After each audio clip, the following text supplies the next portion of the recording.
Mahilig po ba kayo mga bossing ko sa kalabasa?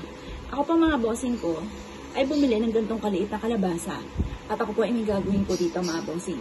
Alam niyo po ba mga bossing ko na ang kalabasa ay mabisang proteksyon, lalo-lalo na para sa ating buong pamilya. Ngayon po mga bossing ko, hindi ko muna ito bibiakin, pero sasabihin ko sa inyo ang dapat inyong gawin. Kasi ito pa mga bossing ko, ay kailangan makapag-focus ako ng panalangin kapag po ito ay ginawa ko mga bossing ko. At gagawin ko lamang po ito mga bossing ko ng mga bandang alas 7 ng umaga sa may silangan. Ngayon po mga bossing, ang pinakamainam ay Tuesday at Friday. Pero kung ikaw po ay abala sa mga ganyang araw at hindi ka makakapag-focus sa pag-wish, huwag mo nang mag-wish mga bossing. Kailangan po ito mga bossing ko ay taimtim na panalangin mga bossing ko at umarap ka sa gawing silangan. Pwede kayo magpagawa ng ganito sa akin mga bossing ko. At ang halaga po nun mga bossing ko ay 2,500 pesos. Bakit ka mo mga bossing ko? Ganito lamang mga bossing. Kayo pa mga bossing ko ay kumuha ng ganitong kalaki lamang. O kung gusto nyo mas malaki, pwede rin naman. Mura lang naman ang kalabasa mga bossing, pero marami po itong sangkap na gagamitin. Ito pa mga bossing ko ay protection para sa buong pamilya mga bossing. Para lahat ng pamilya ay swertein sa buhay. Lalo-lalo na tungkol sa usapin ng pampinansyal. Ngayon po mga bossing ko, ito po ay aalisin natin yung pinakatangkay, pero huwag nyong itatapon. At pagkatapos mga bossing ko ay kunin nyo ang lahat ng buto po nito. Huwag nyo rin po itatapon at ibilad nyo lang po ito mga bossing ko sa liwanag na sinag ng araw sa umaga. Pwede nyo gamitin lucky charms po yan, ilagay nyo lamang sa inyong pong wallet or sa inyong pong bag or sa lagayan ng inyong kaperahan. At pagkatapos, eto naman, bumalik tayo dito. Maganda ka ng kahit anong wine mga bossing ko na hindi pa nabubuksan. Dapat, fresh na fresh ang wine at may spirit pa ito. At pagkatapos, maglaan ka ng 3 kutsara sa dito, mga bossing ko, ilalagay nyo sa loob ng ating pong kalabasa, yung wine. At pagkatapos, lalagyan nyo rin po ito ng kristal, mga bossing.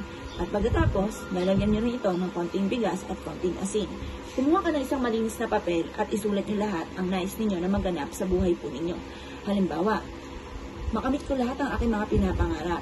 Ngayong taon na ito, ay siksiklaglag at umapot, napakadaming blessing ang darating sa akin. Makakamit ko at ang aking buong pamilya ang lahat ng aming mga ninanais. Magkakaroon ako araw-araw ng malaking benta or mananalo na ako ng jackpot. Basta bahala na kayo mag-wish ko anong gusto po ninyo. At pagkatapos, ipasok niyo dito ang papel. At pagkatapos po niyan mga bossing ko, lalagyan niyo po ito ng asukal. Mga 1 kutsarang asukal lamang. O mas maganda, ang gagamitin yung asukal ay mas kubado. At pagkatapos mga bossing ko, ilagay niyo na ito mismo sa loob mga bossing. Yan, itakip niyo na siya. At mas mainam, ito po ay babalutin po natin ng pulang tela.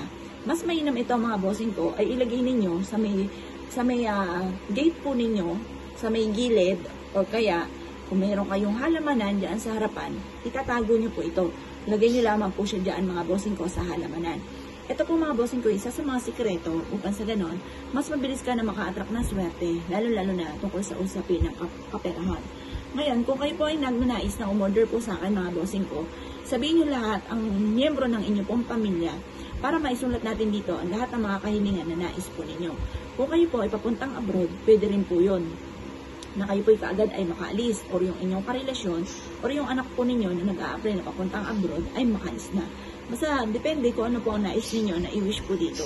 Ngayon, ang madalas naman po wini-wish po dyan mga bossing ko ay tungkol sa usapin ng kaperahan, kalusugan at masayang pamilya. Yun po mga bossing ko ang madalas at huwag niyong kakalimutan na i-wish mga bossing. Yan po mga bossing ko, kung isa ka sa mga naniwala at na-issue po itong gawin niyo na po ito nang mula sa inyong pong puso. Harap ka sa gawing silangan ng mga bandang alas 7 ng umaga at ibibilad natin siya hanggang alas 8 ng umaga. At makalipas ang alas 8 ng umaga, mga bossing ko, ilagay nyo na ito sa harapan ng inyong pong tahanan. Itago nyo ito sa may halamanan po ninyo mga bossing ko. At makakatulong po ito upang sa ganon, buong taon ka na swertihin.